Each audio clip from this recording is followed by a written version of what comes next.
Que Dieu soit avec nous ce matin. Je voudrais vous demander de vous tenir debout, s'il vous plaît, de vos différentes places. Et nous allons donner juste un petit moment d'adoration à notre Seigneur. Alléluia. Amen. Si tu es malade, tu peux rester assis ou assise. Et si tu as une santé comme moi, alors je te demande de te tenir debout, s'il te plaît. Nous sommes dans la présence du roi des rois, le Seigneur des seigneurs. Lève tes yeux et regarde ton Dieu assis sur son trône. Regarde-le en train de régner. Regarde-le en train d'accomplir encore le ministère. Et pendant que tes yeux sont tournés vers lui, pendant que tu le contemples dans toute sa magnificence, lève les mains et commence à bénir son nom avec moi. Lève ta main et commence à bénir son nom avec moi ce matin. Bénis-le. Ne reste pas silencieux. Bénis-le, bénis-le, bénis-le, bénis-le. Je veux que quelqu'un lève sa main et commence à bénir le Seigneur pour sa présence. Je m'entends quelqu'un ce matin croire que Dieu est ici. Et parce que Dieu est ici, alors élève ta voix et bénis sa présence. Avec dit, et c'est David qui dit, il dit, mon âme bénis le Seigneur. Mon âme bénis le Seigneur. Bénis l'Éternel. Bénis-le. Bénis-le, bénis-le. Bénis-le par tes paroles, par tes mots.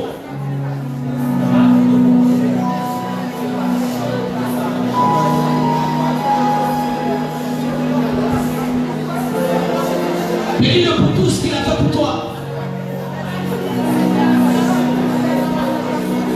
Pour tout ce qu'il a fait.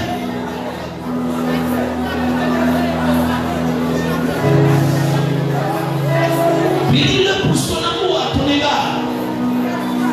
Avec dit Dieu a aimé le monde. Il a donné son Fils unique.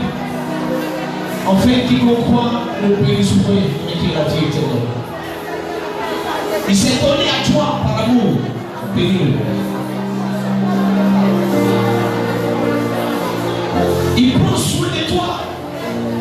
Une raison suffisante de le bénir encore ce matin. Mighty great. In a way by your side, in the world, Tayo Koro Shiramos. Bénis son nom.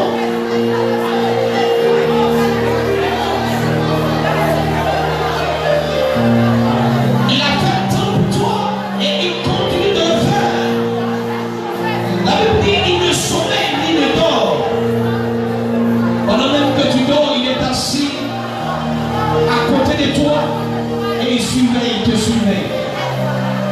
Quand le diable veut venir t'attaquer, il s'oppose. Il combat pour toi.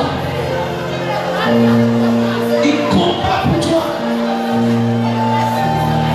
Et même si tu dors, il est avec toi. Il a dit, je suis avec vous. Les grosses et les montagnes beaucoup de house. Oh.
Parce que c'est toi qui nous as rassemblés en ce lieu, en ce jour béni. Et tu as décidé, Père, de nous bénir encore au travers de ta parole. Nous voulons te recommander la suite de ce moment. Et nous prions, Seigneur, par ton esprit, de nous conduire et d'atteindre les objectifs pour lesquels tu nous as rassemblés en ce lieu. Merci, Seigneur. Que ton nom soit béni. Au nom de Jésus. Amen. Amen. Est-ce que quelqu'un peut acclamer le Seigneur ce matin? Ton acclamation est timide ce matin. C'est vrai que l'atmosphère, le temps, la pluie nous rend timide. Mais le Saint-Esprit n'est pas timide. Alléluia. Alléluia. Salut ton voisin qui est à côté de toi.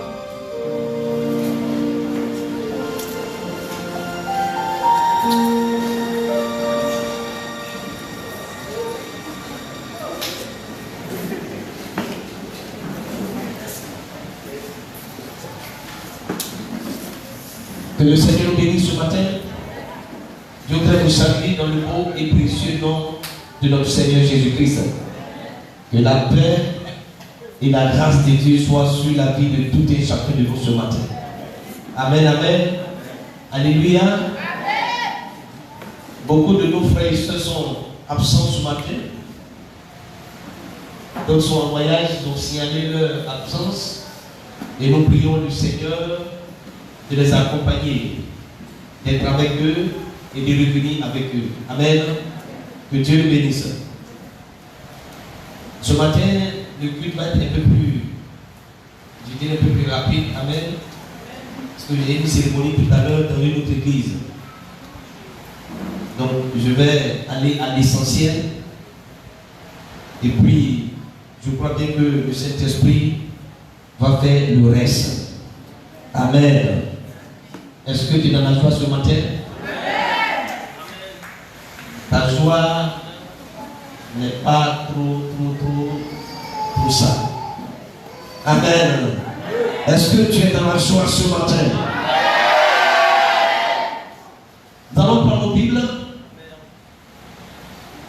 et nous allons dans le livre de Psaume 114, de verset 1 au verset 8. Le Psaume 114, de verset 1 au verset 8. Je fais la lecture. Quand Israël sortit d'Égypte, quand la maison de Jacob s'éloigna des peuples barbares, Juda devient son sanctuaire. Israël fut son domaine. La mer le vit et s'enfuit. Le Jourdain retourna en arrière. Les montagnes sautèrent comme des béliers. Les collines comme les agneaux. Qu'as-tu, mer, pour t'enfuir? Jourdain, pour retourner en arrière. Qu'avez-vous, montagnes, pour sauter comme des béliers? Et vous, collines, comme des agneaux? Tremble devant le Seigneur, ô terre, devant le Dieu de Jacob, qui change le rocher en mettant le roc en source d'eau. Et nous sommes la parole du Seigneur ce matin. Nous te rendons grâce, nous te disons merci pour ta parole. La Bible dit ta parole est source de vie. Elle est à l'origine de la création. Rien de ce que nous voyons n'a été fait sans elle. Et ce matin, nous croyons à ta parole. Et nous prions que ta parole nous apporte, Seigneur, la vie encore. Que ta parole nous apporte, Seigneur, l'espoir pour ceux qui certainement sont en train de passer à un moment de désespoir. Que ta parole nous apporte la santé pour ceux qui sont malades ce matin. Que ta parole nous apporte la bénédiction. Merci, Seigneur. À toi soit la gloire. Au nom de Jésus. Amen. Amen. Donc, s'il y a un thème à donner à mon message ce matin, c'est comment conserver sa délivrance. Comment conserver sa délivrance. Et donc, par définition, délivrer est traduit par le mot mot grec lutro. Il veut dire racheter. Libéré par un paiement d'une rançon. Et ce mot vient du mot lutron. Et de ce mot, nous ressortons le verbe louo, qui veut dire relâcher une personne. Attacher ou lier. Donc relâcher une personne et attacher ou qui est lié. Amen. Délivrer veut dire délier des liens. Rendre libre. Rendre libre celui qui est bandé. Rendre libre celui qui est lié de chaîne, un prisonnier. Libérer, laisser aller. Délivrer veut dire desserrer, défaire, dissoudre, toute chose qui est liée. Amen. Donc par définition, on entend par délivrance la puissance que le Seigneur déploie pour libérer une personne sous le joug, sous le pouvoir d'une autre personne ou de notre esprit. Amen. Alléluia. Parce que si tu n'es pas délivré, ça veut dire que ton âme, ton corps, ton esprit n'est pas délivré. Si tu es esclave du péché, si tu es esclave des yeux des ténèbres, tu ne peux pas entrer dans ta destinée. Amen. Donc ce matin, Dieu veut te parler comment conserver la délivrance. Il y a beaucoup de personnes qui ont été délivrées depuis qu'ils ont accepté Christ. Mais ces personnes voient encore les manifestations des yeux des ténèbres dans leur vie. Alors ce matin, Dieu veut nous parler de ce thème extrêmement important. Donc la délivrance, c'est une action, la puissance du Saint-Esprit, que le Seigneur utilise pour libérer son enfant ou son peuple du péché, du diable, pour le faire entrer dans sa destinée prophétique, pour qu'il appartienne et soit à son service. D'où l'importance de la délivrance dans notre marche avec le Seigneur. Amen. La Bible dit dans Exode 3, verset 7 au verset 10, qu'à un moment donné, Dieu a entendu les cris de son peuple qui était esclave en Égypte. Nous allons lire ce passage. Exode 3, le verset 7 au verset 10.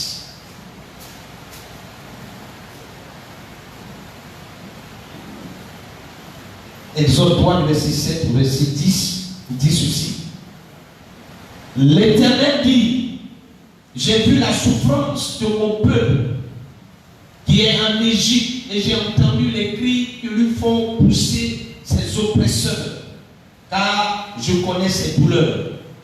Je suis descendu pour le délivrer de la main des Égyptiens et pour le faire monter dans ce pays, dans un bon et vaste pays, dans un pays où coule le lait et le miel, dans les lieux qu'habitent les Cananéens, les Hétiens, les Amoréens, les Phérésiens, les Éviens et les Jébusiens. Voici, les cris d'Israël sont venus jusqu'à moi, et j'ai vu l'oppression que leur font souffrir les Égyptiens. Maintenant, va, je t'enverrai auprès de Pharaon, et tu feras sortir d'Égypte mon peuple, les enfants d'Israël. Amen. Donc remarquez bien que Dieu a refait, ou bien Dieu a fait une promesse à Israël. Cette promesse de la faite par le canal d'Abraham. Amen. Abraham était dans un pays étranger, et Dieu a dit que ce pays-là sera à toi et à ta descendance. Mais vous allez déjà passer d'abord par un temps d'esclavage. Amen. En Égypte. Et à un moment donné, Dieu a jugé bon de libérer son peuple pour qu'il puisse entrer dans sa destinée. Mais pour que le peuple puisse entrer dans la destinée de Dieu, Dieu doit faire quoi? Les délivrer. Amen. Alléluia. Dieu doit d'abord les délivrer. C'est après la délivrance qu'ils pourront entrer dans leur promesse. Donc, nous qui sommes ici, avant de connaître Christ, nous étions esclaves. Esclaves de l'idolâtrie, de péché, de toutes sortes de choses qui nous éloignaient de Dieu.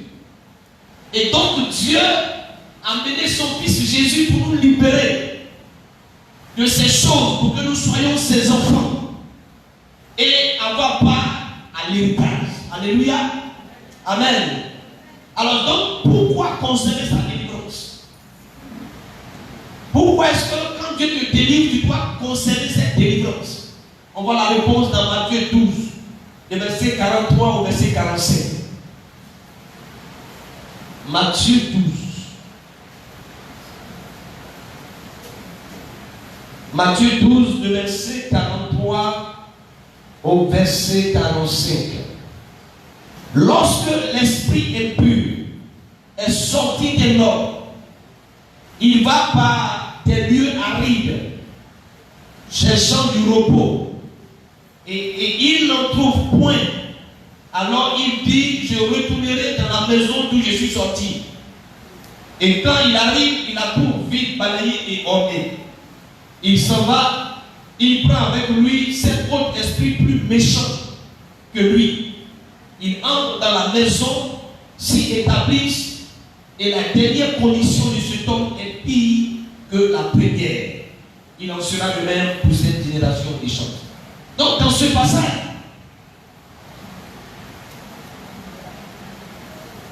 nous ressortons les raisons pour lesquelles un enfant de Dieu doit conserver sa délivrance. Première raison, la Bible dit quand l'esprit sort, quand il sort de ton corps, ici on parle d'une maison, mais la maison, le corps aussi, bibliquement parlant, la maison, le corps de l'homme est quoi? La maison de Dieu, le temple de Dieu. Donc quand un esprit sort, la Bible dit dans ce passage qu'il retourne dans le corps où il est sorti. Donc quand le Saint-Esprit chasse un esprit méchant dans la vie d'un enfant de Dieu, amen, le démon va et il revient. Mais la question qu'on se pose, est-ce qu'un enfant de Dieu peut être possédé? On se pose la question aussi, est-ce qu'un enfant de Dieu peut être possédé? Amen. Un enfant de Dieu né de nouveau ne peut pas être possédé. Je dis bien, un enfant de Dieu né de nouveau ne peut pas être possédé.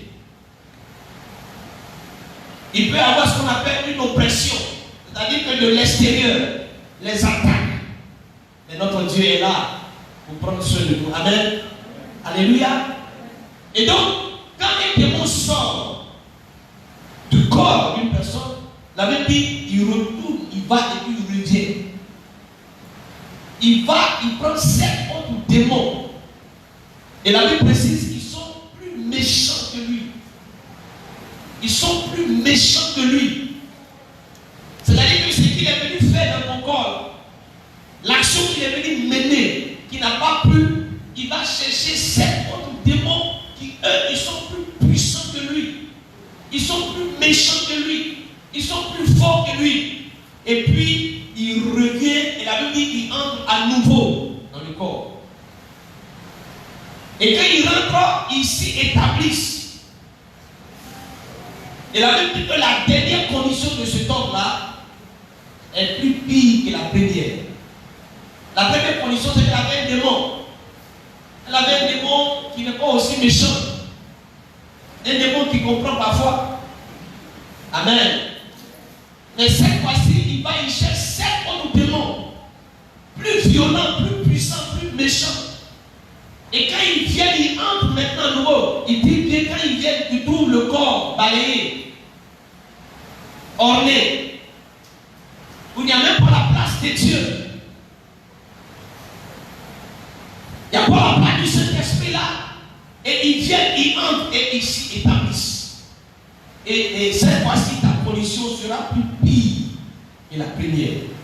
Donc voici les raisons pour lesquelles nous devons conserver la délivrance. Quand Dieu nous délivre de ces choses-là, nous devons conserver cette délivrance. Pour ne pas que le diable retourne avec ces autres démons plus puissants, plus méchants, pour venir entrer dans nos corps et rendre nos conditions plus pires que la première. Amen. Alléluia. Est-ce que tu comprends ce matin? Parce que si tu ne conserves pas la délivrance, que le diable rentre encore avec cet autre esprit dans ton corps, tu deviens encore plus mauvais, plus méchant toi-même. Et tu te poses la question, mais on a chassé, pourtant on a fait ma délivrance. Mais pourquoi est-ce que c'est quoi? Mais non, mais parce que tu n'as pas conservé cette délivrance. Et le diable est revenu. Que Dieu bénisse. Donc, comment conserver cette délivrance? La réponse se trouve dans notre texte de base. Exode chapitre 14. Il dit, quand Israël sortit d'Égypte, quand la maison de Jacob s'éloignait d'un peuple barbare, Juda devint son sanctuaire. Israël fut son domaine. Alléluia. Dans la version rappelée, il dit Juda devient une chose sacrée à Dieu. Et Israël devient son empire. Donc il y a deux piliers majeurs pour conserver la délivrance. Deux piliers majeurs. Amen. Deux piliers majeurs. Le premier pilier, c'est être le sanctuaire du Seigneur. Quand tu es délivré des œuvres des ténèbres, pour conserver la délivrance, la première chose que tu dois faire, c'est que tu dois être le sanctuaire de Dieu. La Bible dit quand Israël, dans notre texte, il dit quand Israël, c'est ça, quand Israël sortit de l'Égypte, la maison de Jacob s'éloignait d'un peu barbare, Juda devient son sanctuaire. Quand Dieu les a délivrés du peuple barbare, de la prison de l'Égypte, Juda devient ou est devenu le sanctuaire de Dieu. Quelqu'un me suit ce matin? Le sanctuaire, par définition, est un édifice dans lequel se trouve un local spécialement consacré à une divinité. Donc quand on parle de sanctuaire, c'est un édifice. Et cet édifice-là, il est consacré exclusivement à une divinité. Ça peut être Dieu, que tout le monde adore, mais ça peut être une divinité païenne. Donc on peut avoir des sanctuaires de Dieu, mais avoir des sanctuaires de Satan. Quand on parle des hauts lieux dans la Bible, les hauts lieux et toutes ces choses. Donc quand on parle des sanctuaires d'Israël, il faut prendre le mot dans un sens plus étendu. C'est tous les sacrés, couverts ou non couverts, fermés ou non fermés, où Dieu, ou un Dieu peut, ou un Dieu étant censé particulièrement être présent, et où on lui apporte des sacrifices et des offrandes. Donc voici par définition ce que veut dire sanctuaire. Amen. Donc le grec traduit par sanctuaire est agion. Et agion signifie mis à part pour Dieu. Exclusivement à lui. Donc quand on parle de sanctuaire, on parle ici d'une vie de consécration. Être mis à part pour Dieu. Et l'origine de ce mot c'est agios, qui veut dire chose sainte, chose consacrée. Alléluia. Donc le sanctuaire c'est un endroit, c'est un édifice, une maison qui est mis à part, qui est consacré, qui est saint, où Dieu est adoré. Quelqu'un me suit ce matin? Mais la question, on va me dire, mais il parle de quel sanctuaire? On parle de le temple, là où on vient pour adorer Dieu. Non, je ne parle pas de ce sanctuaire, je parle de ton corps. Et tu comprendras tout à l'heure. Alléluia. Amen. Donc le mot sanctuaire, c'est un édifice consacré, saint. Il est réservé exclusivement à Dieu. Et dans cet endroit, on sert, on adore Dieu. On voit qu'il y a deux types de sanctuaires. Il y a le sanctuaire céleste, on voit dans Hébreu 8, et le sanctuaire céleste, c'est Jésus-Christ. Amen. Le sanctuaire céleste, c'est Jésus-Christ. Mais on parle ce qu'on appelle aussi le sanctuaire terrestre. Et c'est là que je vais arriver. On voit dans Exode 26, le verset 1 au verset 30, on nous parle de tabernacle. Alléluia. On nous parle de tabernacle. Et ce chapitre nous présente le tabernacle appelé dans l'Épître aux Hébreux, chapitre 9, le verset 1. Il appelle cela le sanctuaire terrestre. Hébreux 9, verset 1 appelle le sanctuaire terrestre. Donc il s'agit des croyants formant la maison de Dieu. Est-ce que quelqu'un me suit ce matin? Non, je ne suis pas sûr que tu me comprends.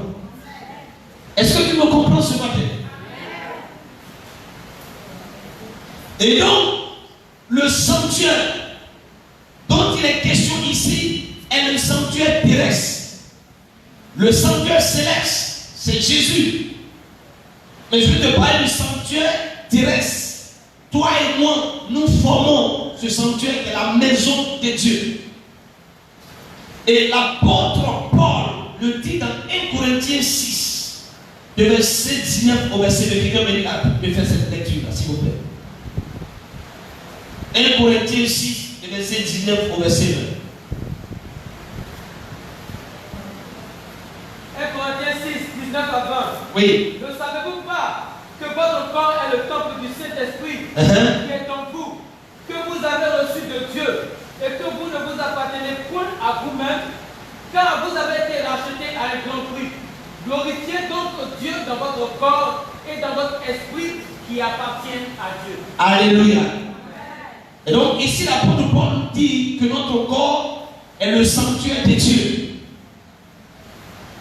Notre corps est la maison de Dieu. Il demande de glorifier Dieu dans ce corps.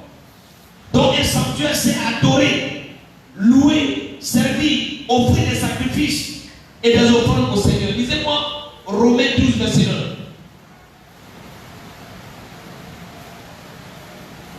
Je vous exhorte donc, Oui. frères, par la compassion de Dieu, à offrir vos corps comme un sacrifice vivant, saint, agréable à Dieu, ce qui sera de votre part un culte raisonnable. Alléluia.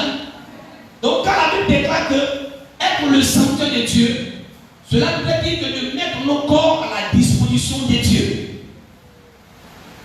Et ici, Paul dit, efforçons-nous à offrir nos corps à Dieu. Et nous savons que le sanctuaire, c'est un édifice. C'est une maison. Et nous savons, selon ce que Paul dit, que le corps de l'homme est la maison de Dieu. Donc nous sommes le sanctuaire de Dieu. Amen. Quand nous offrons notre corps à Dieu. Donc en tant que sanctuaire de Dieu, toi et moi, nous devons avoir une vie de consécration.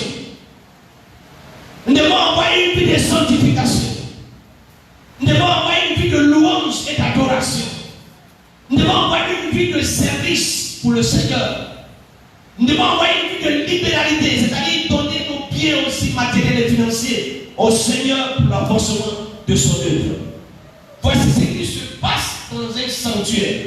Et la Bible dit que quand Juda ou Israël sortait de l'Égypte, quand Dieu les a délivrés pour conserver cette délivrance, Juda, qui veut dire Dieu sera loué. Quand on dit Juda, ça veut dire que Dieu sera loué. Et donc ce que Dieu demande à son peuple, c'est que vous soyez mon sanctuaire, alléluia, dans lequel je serai loué, adoré et célébré. Est-ce que vous me suivez ce matin? Donc le premier pilier pour conserver la délivrance, c'est d'offrir son corps à Dieu. Une fois que Dieu t'a délivré, tu dois offrir ce corps à Dieu comme un sanctuaire. Est-ce qu'on me suit bien ce matin? Alors vous êtes trop sérieux ce matin. Ou bien le message aussi est très sérieux. Amen. Que Dieu nous bénisse. Donc le premier pilier c'est quoi? Offrir son corps à Dieu. Si tu veux que le diable ne t'approche plus, si tu veux que les démons ne t'approchent plus, offre ton corps à Dieu. Si Si tu offres ton corps à Dieu, et la Bible dit comme un sacrifice, si ce corps devient un sanctuaire, dans un sanctuaire, on loue Dieu, on adore Dieu, on célèbre Dieu. Mais là où Dieu est célébré, le diable ne peut pas s'approcher. Là où Dieu est adoré, le diable ne peut pas s'approcher. Si quelqu'un offre son corps à Dieu, qui devient un sanctuaire, et dans ce corps, Dieu est loué, dans ce corps, Dieu est célébré, dans ce corps, Dieu est adoré, le diable ne peut plus s'approcher. Deuxième pilier pour conserver la délivrance, il dit dans le même passage, Israël fut son domaine, Juda devient son sanctuaire, et Israël fut son domaine. Donc, le deuxième pilier, c'est être le domaine de Dieu. Quand on parle de domaine, on parle de droit de propriété. On parle de possession. Donc, nous devenons la propriété exclusive de Dieu. Donc, on appartient désormais à qui? À Dieu. Et par là, on ne doit plus adorer autre Dieu. On ne doit plus aller voir les féticheurs, les marabouts. On ne doit plus consulter tout ce qui est en contradictoire avec la pensée de Dieu. On appartient à Dieu. On devient la propriété de Dieu. Et nous voyons dans la Bible qu'il y a trois différentes façons d'acquérir une propriété privée. La première façon, c'est l'achat. La seconde façon, c'est la donation. Et la troisième façon, c'est l'héritage. Donc il y a trois façons pour avoir une propriété privée. Il faut, la première façon, c'est acheter. La deuxième façon, c'est quand tu as fait un don. Amen. Une donation, tu as fait un don, donc c'est pour toi. Et la troisième façon, c'est par l'héritage. Et donc, ici, nous devenons la propriété de Dieu par quoi? Par quoi? Par rachat. La Bible dit quoi? Dieu nous a fait quoi? Il nous a racheté. Donc, puisque Dieu nous a racheté, on devient sa propriété. Donc, on devient son domaine. Quelqu'un me suit ce matin? Est-ce que tu es le domaine de Dieu ce matin? Est-ce que tu appartiens à Dieu Jésus? Tu es sûr? Si tu appartiens à Jésus, tu ne dois plus rien faire d'autre que Jésus. Si j'ai faim, Jésus. Je suis malade, Jésus. J'ai un problème, Jésus. Quelle que soit la situation, c'est Jésus. Mais si tu arrives que par rapport à une situation, tu laisses Jésus pour chercher une solution du monde, c'est que tu n'es pas la propriété de Dieu. Si tu fais comme Abraham avait fait dans le passé, sinon que Sarah avait proposé à Abraham, comme je ne peux pas te donner un enfant, prends ma servante Agar. Je suis sûr qu'elle est encore fraîche, si tu vas avec elle, elle va me donner un enfant. Le vieux Abraham aussi aurait pu refuser. Il peut dire à Sarah, mais qu'est-ce que tu veux là? Moi, ma servante, dis donc, prends-moi au sérieux. Le vieux aussi, peut-être qu'il avait les yeux qui brillaient en tout temps pour la petite. Il a saisi l'occasion et il est allé avec elle. Et Ismaël est né. Alléluia. Amen. C'était une solution purement humaine. Mais on sait ce que c'est que ce qui est devenu dans le monde entier. Donc, si tu es le domaine de Dieu, c'est-à-dire que tu deviens la propriété privée de Dieu, Dieu peut faire de toi ce qu'il veut. Moi, quand j'ai une propriété, j'ai peut-être une maison, j'ai peut-être une voiture, c'est ma propriété, je peux faire ce que je veux. Je peux donner à quelqu'un. N'est-ce pas? Amen. Je peux donner à quelqu'un, je peux donner à qui je veux, parce que ça m'appartient. Dieu, puisque tu es la propriété de Dieu, Dieu peut faire de toi ce qu'il veut. Mais le problème, c'est que quand Dieu décide de faire quelque chose avec nous qui ne répond pas, ou qui ne rencontre pas notre changement, qu'est-ce qu'on fait? On refuse. Mais pas propriété de Dieu. Quand Dieu dit, tu ne dois pas faire ceci, parce que tu appartiens, tu ne dois pas le faire. Le chrétien n'a pas encore compris cela.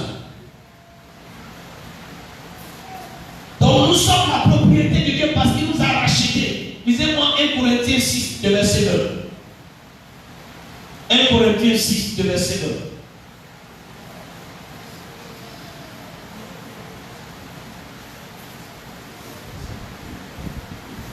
1 Corinthiens 6 n'est pas ma Bible. Car Oui. vous avez été rachetés à un grand prix. Glorifiez donc Dieu dans votre corps. Vous avez été racheté à un grand prix. Est-ce que tu sais combien tu as coûté? Tu as coûté combien? Bien-aimé, tu sais combien tu as coûté à Dieu? Des fois qu'on achète quelque chose qui t'a coûté cher, puis c'est gâté. Il a combien? On dit, mais est-ce que tu sais combien j'ai acheté ça? Amen. Tu sais combien j'ai payé cette chose-là? Est-ce que tu sais combien ça t'a coûté? En termes de francs CFA, en termes de dollars, en termes d'euros, aucune banque ne peut avoir assez de place pour retenir, conserver l'argent que Dieu a utilisé pour te payer. Est-ce que tu le comprends? C'est-à-dire qu'aucune banque au monde, même si on met toutes les banques au monde, et puis l'argent qui se trouve là, ne peut pas. Parce que pour t'acheter là, pour te racheter, il a donné la vie de son fils. Donc parfois quand on dit que Christ est mort, on ne voit pas trop la pratique. On ne sent pas trop, il est mort comment? Comment est-ce qu'il est mort pour moi? Je te pose la question. Il se trouve que dans ton village, il y a une épidémie qui arrive. Et l'épidémie est en train de ravager la population. Et selon une prophétie qui est très vraie, c'est ton enfant là qu'on doit offrir pour que l'épidémie s'arrête. L'amour de ton enfant et le village qui sera décimé par cette maladie, tu feras qu'elle soit. Est-ce que tu vas garder ton enfant pour que tout le monde meure? Et d'ailleurs, non seulement toi-même tu vas mourir, mais ton enfant aussi va mourir. Parce que l'épidémie va tuer tout le monde. Ou accepter de sacrifier son fils pour sauver le village. Qu'est-ce que tu vas faire? Maintenant tu acceptes et ton enfant, on le sacrifie et le village est sauvé. À partir de cet instant, tu deviens très important. Amen. C'est grâce à toi, ton sacrifice, que le village a été sauvé. Maintenant, qu'est-ce que tu vois? On dit que pour ne pas que l'épidémie vienne encore, on ne doit pas aller chercher femme au champ. Amen. Et puis le vieux conflit s'en va au champ et il va avec Madeleine.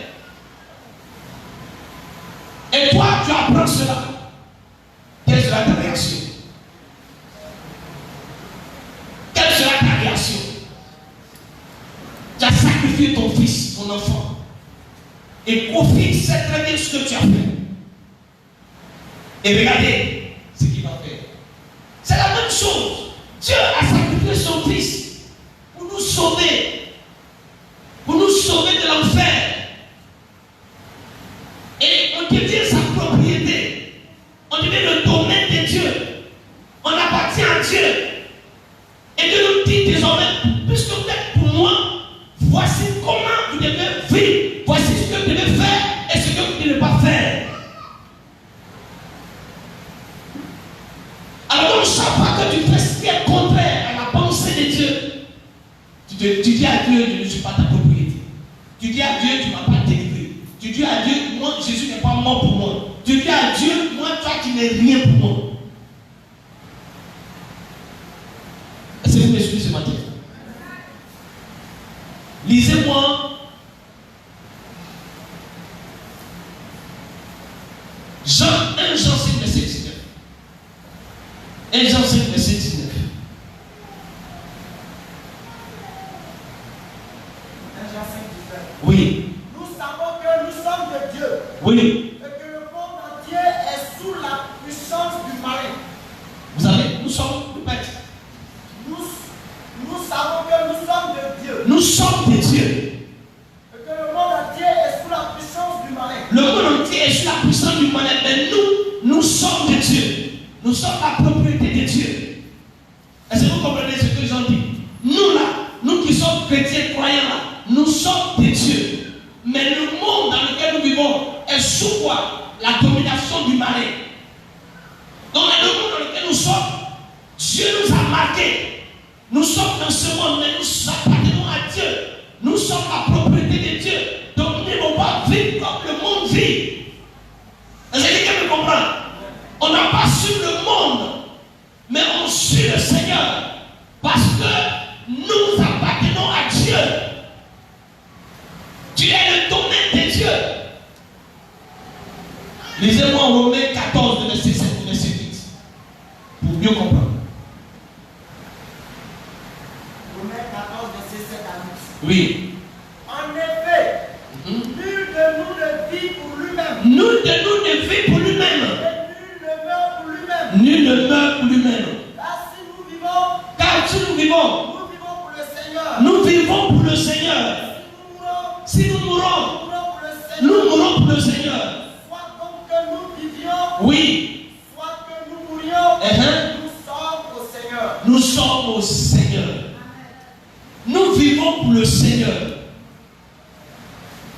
Et nous mourons pour le Seigneur. Mais est-ce que tu vis pour le Seigneur? Est-ce que quand tu te lèves le matin jusqu'au soir, qu'est-ce que tu fais pour le Seigneur? Si tu vis pour le Seigneur, qu'est-ce que tu fais pour le Seigneur? La Bible dit, nous vivons pour lui. Nous vivons pour lui et nous mourons aussi pour lui.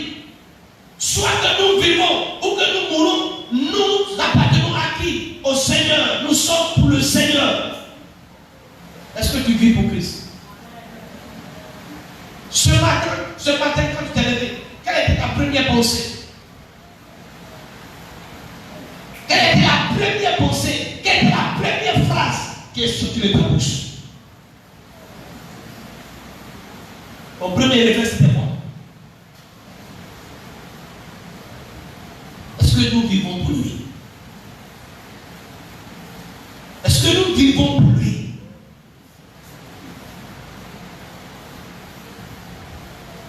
On accorde peu de temps au Seigneur. Peu de temps au Seigneur. Quand il s'agit pour le Seigneur, on est moins zélé. Après, on dit que le vendredi, la prière, on ne voit personne. Mais si nous vivons pour lui, nous devons avoir le temps pour lui. Est-ce que tu me comprends ce matin? Si nous vivons pour lui, si c'est par lui que nous vivons, si c'est par lui que nous respirons, si c'est par lui que nous mangeons, si c'est par lui que nous travaillons, nous devons toujours avoir le temps pour lui. Jérémie 25, verset 6 dit quoi? N'allez pas après d'autres dieux pour les servir et pour vous prosterner devant eux. Ne m'irritez pas par l'ouvrage de vos mains. Je ne vous ferai aucun mal. On n'arrive pas à irriter, à faire fâcher Dieu par l'ouvrage de nos mains, parce que nous faisons. Il dit, ne me faites pas fâcher. Est-ce qu'on appartient à Christ? Donc voici les deux piliers majeurs pour conserver sa délivrance. Premier pilier, tu dois être le sanctuaire de Dieu. Et dans ce sanctuaire, on ne fait rien d'autre que adorer, louer, célébrer, glorifier Dieu, prier, chanter. Et ce sanctuaire a une caractéristique, des caractéristiques, c'est un sanctuaire qui est consacré. Un sanctuaire qui est saint.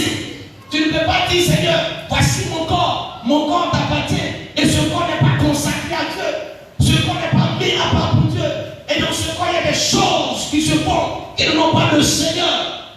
un sanctuaire est un lieu saint. Et donc ton corps, qui est le sanctuaire de Dieu, doit être un corps saint. Et dans ce corps saint, il doit avoir des choses saintes. Et quand il y a des choses saintes dans ce corps, le diable ne peut plus s'approcher. Alléluia.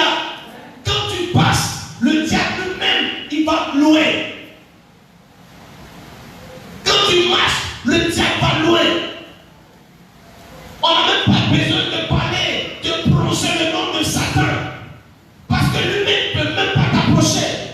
Parce que tu marches dans une lumière éclatante. La gloire de Dieu est sur toi. Alléluia. La vie de Dieu est sur toi. Et le diable ne peut pas.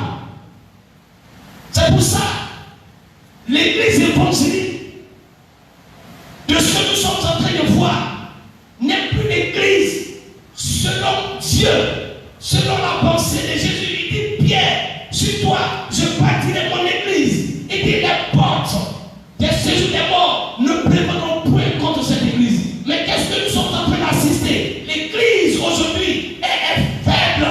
L'église passe aux ténèbres, ne peut pas résister. L'église face aux attaques ne peut pas résister parce que nous ne sommes pas le sanctuaire de Dieu. Alléluia. Le corps qui est le sanctuaire, le diable joue avec ça. Satan qui joue avec ça.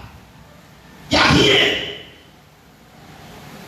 Tu parles au diable, le diable dit, je connais Jésus, je connais Paul, mais toi, qui tu es, il ne te connaît pas. Regardez sur ce matin. Voilà les deux piliers. Et Dieu dit à Israël, je suis allé pour délivrer. Ce que je vous demande, c'est que vous soyez mon sanctuaire et mon domaine. Si vous êtes mon sanctuaire et mon domaine, regardez ce qui va suivre. Quand on devient sanctuaire et domaine de Dieu, dans le passage, dans notre texte de base, il dit, la mer le vit et s'enfuit. Le Jourdain se retourna en arrière. Quand Israël est sorti, quand ils sont sortis de cette servitude, ils sont devenus le sanctuaire de Dieu. Cette église est connue par Moïse. Et dans le désert, ils ont commencé à célébrer Dieu. Ils ont commencé à louer Dieu. Ils ont commencé à bénir le nom du Seigneur. Et la Bible déclare qu'il va y avoir un premier obstacle. Le premier obstacle, c'est la mer Rouge. Quand ils sont arrivés au bas de cette mer Rouge, il y avait des hippopotames dans la mer Rouge. Il y avait des reptiles dans la mer Rouge. Il n'y avait pas de bateau pour traverser. Et derrière eux se trouvait l'armée de Pharaon qui venait contre eux. La Bible déclare, Dieu va dire à Moïse, lève la mer, ils ont su la mer. Et la Bible déclare aussitôt, la mer s'est fendue. Bien mais quand nous sommes le sanctuaire de Dieu, la mer est obligée, le Jourdain est obligé, les pélos sont obligés de se séparer et nous laisser le passage. Alléluia. Il y aura des difficultés, il y aura des montagnes. Mais si nous sommes le sanctuaire de Dieu, si nous sommes le domaine de Dieu, la montagne même devient maintenant quelque chose pour glorifier Dieu. Regardez bien, alors que Israël marchait, à un moment donné, la Bible dit, il n'y avait pas de l'eau. Dieu va dire à Moïse, parle au rocher. Le rocher même devient une source de bénédiction. J'annonce à quelqu'un ce matin, si tu es le sanctuaire de Dieu, si tu es le domaine de Dieu, c'est que tu trouves être difficile, c'est que tu trouves être compliqué, tu deviendras une source de bénédiction pour toi. Là où il y a le problème, ce problème va se changer, ce problème va se transformer en une source de bénédiction pour toi. Quelqu'un me comprend ce matin? On est là en sous. Pourquoi? Parce que nous ne sommes pas obéissants. Nous avons des difficultés parce que nous ne sommes pas obéissants. On ne fait pas ce que Dieu demande. Nous sommes sa propriété. Nous appartenons à Dieu. Si Dieu dit lève-toi, prends 3 jours de jeûne sec, tu dois te lever prendre les 3 jours de jeûne sec. Parce que tu es la propriété de Dieu. Donc tu ne diras pas non, je voulais faire ce jeûne-là, mais voici, non, mais tu n'es pas la propriété de Dieu. Si c'est sa propriété, tu dois On n'est pas le sanctuaire de Dieu. On n'adore pas Dieu. Le chrétien adore Dieu pour une seule, unique raison. Il a été béni. C'est tout. Il va sauter pour lui parce que Dieu lui a donné quelque chose. Mais un mois après, cette chose-là même là devient quelque chose encore de plus difficile. Qu'est-ce qu'elle devient la personne? On ne sent plus la joie. Remarquez bien, ce n'est pas une prophétie. À chaque fois que vous voyez un enfant de Dieu, un chrétien, dans la joie. Je suis dans la joie, une joie immense. Je suis dans les... C'est que là, Dieu a donné quelque chose. Amen. Maintenant, quand un mois après, quand vous allez voir la personne qui va passer, quand vous regardez sa morphologie, elle-même, vous sentez que la vie n'y est plus. Quelqu'un me suit ce matin? Est-ce que tu adores Dieu? Un Dieu est fait pour t'adorer. Un Dieu là, c'est quand l'adore qui devient puissant. C'est comme ça que nos parents offrent des boutons de cadeaux, de bouteilles à leur Dieu. Quand on égorge le bœuf, le sang descend sur le caillou, au-dessus du tabouret.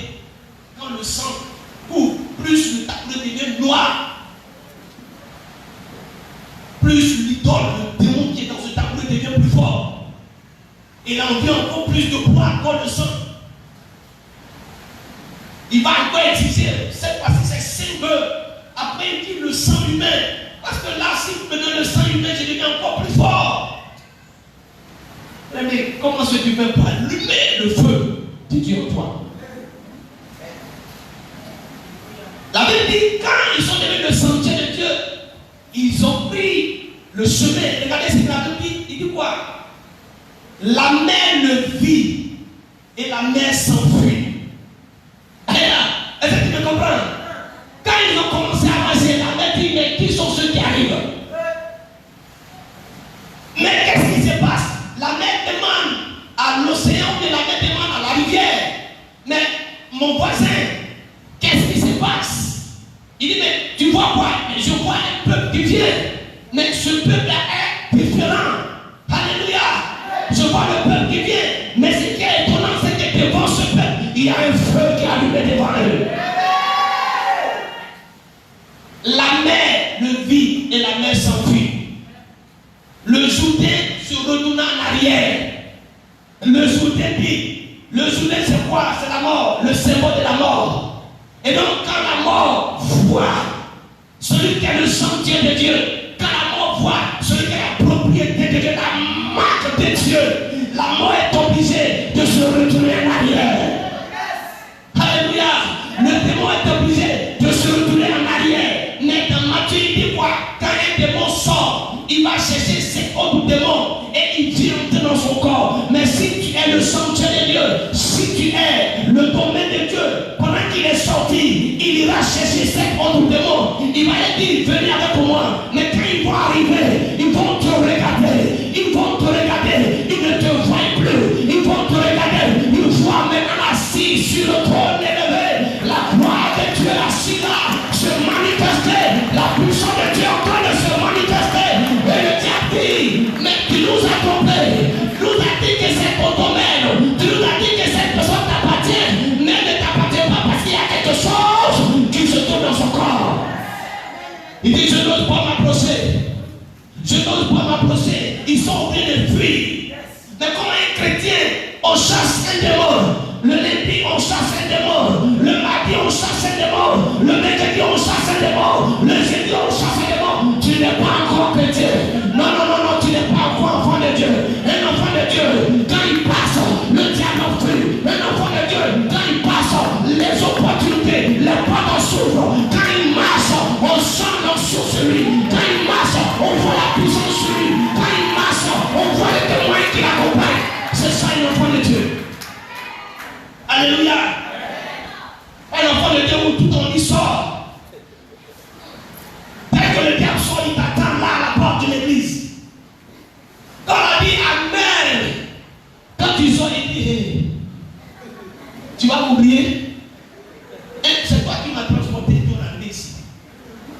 Souvenez-vous que le diable n'a pas de corps.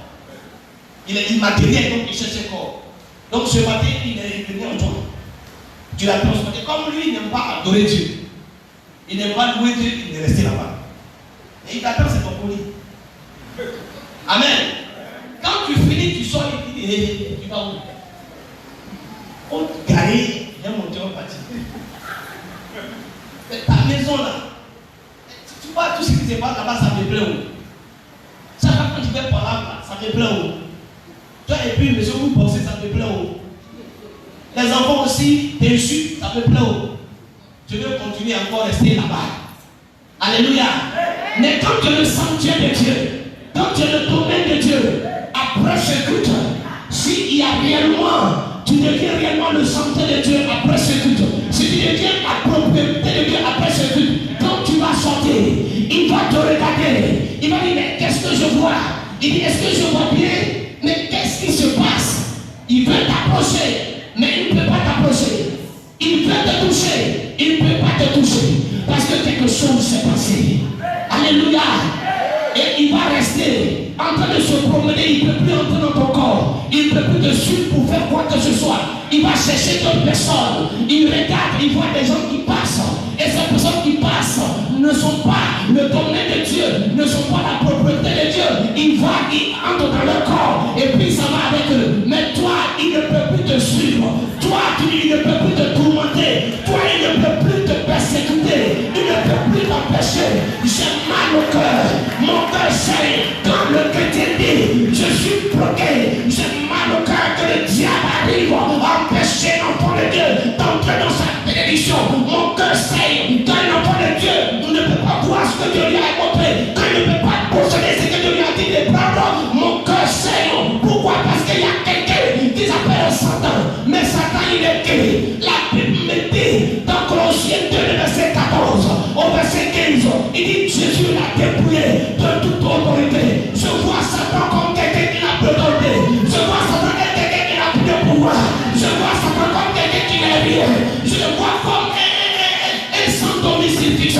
Il n'a pas de domicile. Je le vois comme un clochard. Je le vois comme un vagabond. Il ne travaille pas. Je le vois comme un moins guerrier. Et je ne passe son temps. Je ne passe son temps. Je marche. Je ne m'occupe pas de lui. Parce qu'il ne peut rien me faire. Je sais qu'il a été vaincu. Je sais qu'il a été détruit. Je sais qu'à la croix quelque chose s'est passé. À la croix il a été honni. À la croix il a été humilié. À la croix il a été déshabillé. Je le vois comme étant nu. Il n'est pas habillé. Je le vois comme étant un pauvre, un misérable. Alléluia. Et parfois on dit, le diable m'a fait ceci. Le diable est à l'endroit de Julie, nous chantons l'hymne du diable. Au lieu qu'on chante l'hymne à Jésus-Christ, c'est le diable. Le diable, il ne contacte, mais il n'est rien. Est-ce que je suis ce matin? Il n'est rien. Il n'est rien. Il a été détruit. Il n'a plus de pouvoir. Ce qu'il dit, c'est la ruse. Il veut te blaguer. Est-ce que tu comprends? Il te blague. Il vient, il te trompe. Et puis tu tombes sur Dieu. Il n'est plus rien.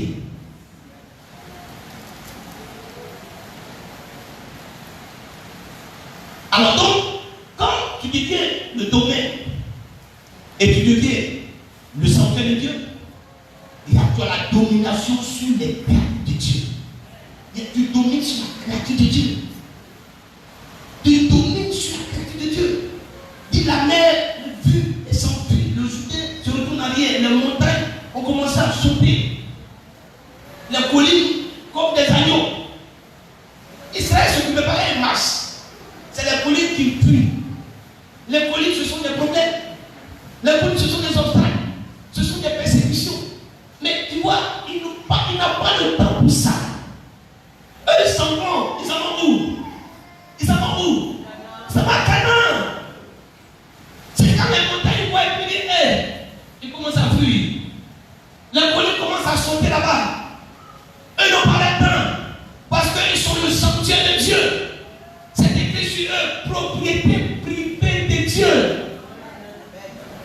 Des fois, vous écrivez sur vos maisons là, on autocolle, met là. Ici, zone interdite. Zone interdite, mais si tu vois bien, zone là. Le diable là. Interdit qui là-bas. On met là au col. Ici, on met là stop. Satan, il est là. Mais ce n'est pas ces choses qui vont arrêter Satan. C'est ta relation. Dieu nous bénisse. Tu as le pouvoir de marcher sur le scorpion, sur le serpent et la puissance. Dans Luc 10, verset 19, il dit, je vous ai donné le pouvoir de marcher sur le scorpion, sur le serpent et sur la puissance de l'ennemi. Alléluia. Mais c'est ça que tu dis. On a la puissance, on a le pouvoir. Est-ce que tu as un pouvoir? On a le pouvoir. On est là. Et puis le diable joue.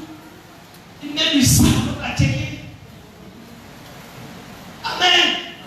Il décide quand on va être heureux. On décide quand on va pleurer.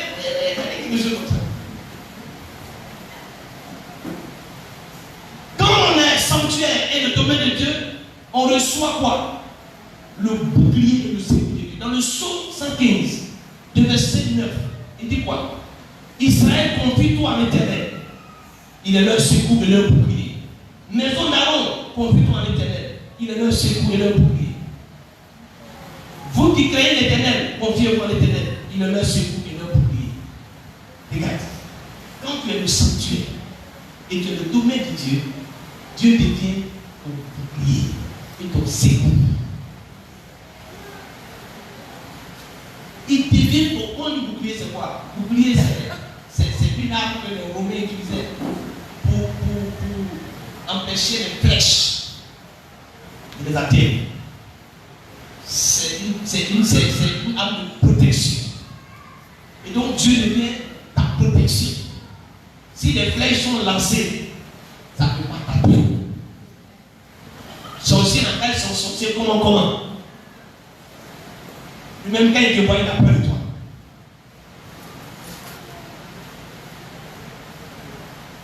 Dieu nous bénisse. Et quand on est sanctuaire, et quand on est le domaine de Dieu, dans le psaume 115, le dernier passage du verset 12 au verset 14, il dit quoi? Il dit, l'Éternel se souvient de nous, il bénira. Il bénira la maison d'Israël. Il bénira la maison d'Aaron. Il bénira ceux qui craignent l'Éternel. Les petits et les grands. L'Éternel vous multipliera ses faveurs. À vous et à vos enfants. Soyez bénis par l'Éternel qui a fait les cieux et la terre. Les cieux sont les cieux, l'Éternel. Mais il a donné la terre au Fils de l'homme. La terre là, il nous a donné. On n'a jamais donné la terre à Satan. Il a été chassé au ciel et il est venu sur la terre. Dieu nous a donné la terre, c'est pour nous. Quand tu deviens le sanctuaire et le domaine de Dieu, Dieu te bénit. Dieu te bénit. Il te bénit, il bénit tes enfants. J'ai dit, Dieu te bénit. Est-ce que Dieu bénit? Papa. Est-ce que tu crois que Dieu là, il bénit? Peut-être que Dieu bénit, hein? C'est vraiment Dieu bénit. Alors ce matin, vous finissez. Dieu a délivré. Comme le Saint-Esprit. Il y a une seule fois l'éclosion du Saint-Esprit. Amen. C'est fini. On a reçu le Saint-Esprit. Le Saint-Esprit est en nous. Nous devons maintenant marcher et amener le Saint-Esprit à se glorifier, à agir. Vous ne verrez plus jamais lui parler dans la Bible. Il y a une deuxième effusion du Saint-Esprit. C'est la même chose. On ne peut pas peut-être la délivrance plusieurs fois. Comment vous voir ça? Comment regardez. je chasse les démons. Les démons là, ils disent, je m'en vais. Des fois, on dit, je m'en vais, je m'en vais, je m'en vais, je pars, c'est le démon qui parle comme ça. Je m'en vais, je brûle, je suis parti. Et puis, une semaine après, on a fait les prier, le maître qui a pris, je m'en vais, le temps où l'autre n'a pas parlé, il va partir.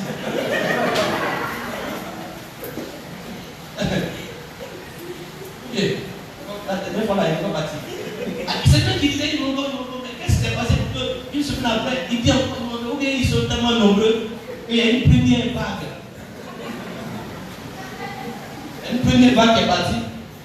Parce que la plupart des légions, donc il y a au moins 1000, il y a eu 500 qui sont partis ce jour-là.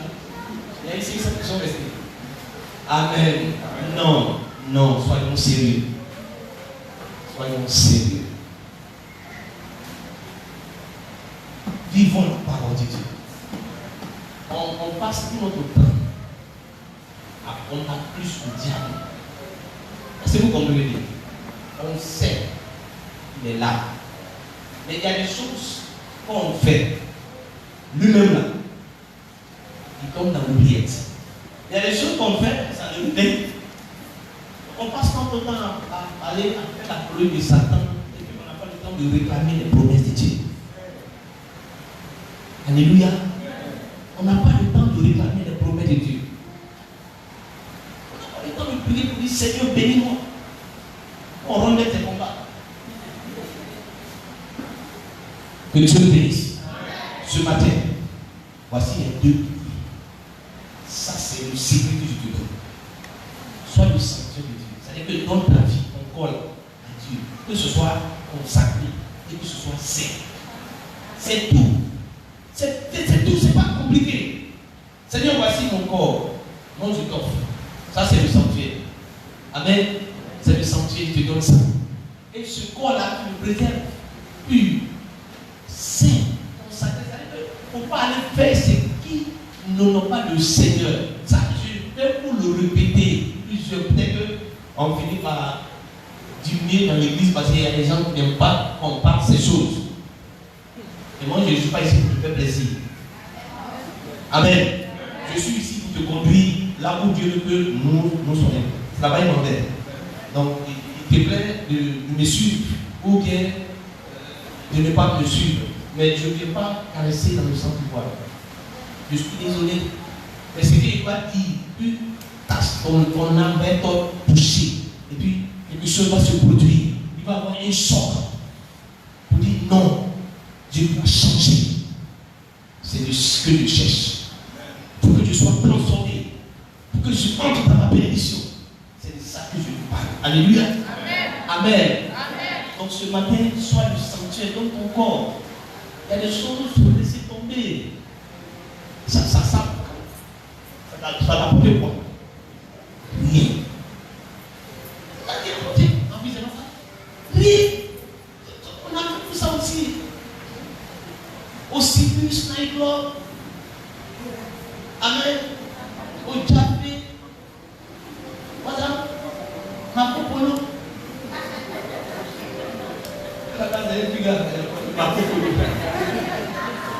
Amen.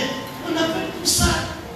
Et puis bon, tu vois, notre vie là, ça tourne en rond. On tourne comme ça, il y a rien, les gens évoluent. Alléluia. Moi j'avais une amie qui a fréquenté au lycée du Moscou du Poitiers. Il s'appelle Franck. Dans ce témoin, chaque fois. Le petit, entre midi et 2, il prend une place à une église. Il prend quelques excuses, ce sont les femmes. Il le suit chaque fois. Il bénit les femmes parce qu'ils aiment le Seigneur. Il vient, il a au moins quelques disciples et puis il dit non, je dis, petit. Pardon, nous on va se reposer. Pourquoi 14 heures? Ici, c'est pas une église. Donc, je me lève et puis je me mets sur le banc. Et puis il tape la fond. Quand il est fait, il saute. Et puis nous on reste. Mais le petit là, il ne comprenait pas. Qu'est-ce qu'il a fait de Jésus? Il est fouillé dans toutes les matières. Amen. Il est pété au début, il dit, puis là, il couche avec les filles de classe. Avec tous les filles dessus. Nous, on ne nous regarde pas, les filles là. Je ne sais pas qu'est-ce qu'il fait, mais d'abord, les filles là dessus. Alléluia. Eh bien, il est premier. EPS, il est premier. Il a eu le bac en premier. Il a eu le bac. Il n'a pas passé bac en premier après. Candidat, il a eu le bac. Là, il est devenu magistrat. Alléluia. Amen. Jésus là. Souvent je le regrette. Il dit si mes parents n'étaient pas des féticheurs, et que moi, on m'avait quand même élevé dans une famille chrétienne, et ça fait pour une piste. Et vraiment. Et malheureusement, on était dans l'affaire là. Ah, c'est la bonne tienne qu'on a connu Christ. Alléluia. Mais j'ai rendu grâce au Seigneur pour ce qu'il m'a choisi pour le servir. Et aujourd'hui, ma promotion, ils sont fiers parce qu'ils voient sur le site je suis le pasteur, mais c'est incroyable. Il dit non, lui là, on ne peut pas imaginer pourquoi il est pasteur. Que Dieu le bénisse. Dieu nous bénisse. Voilà.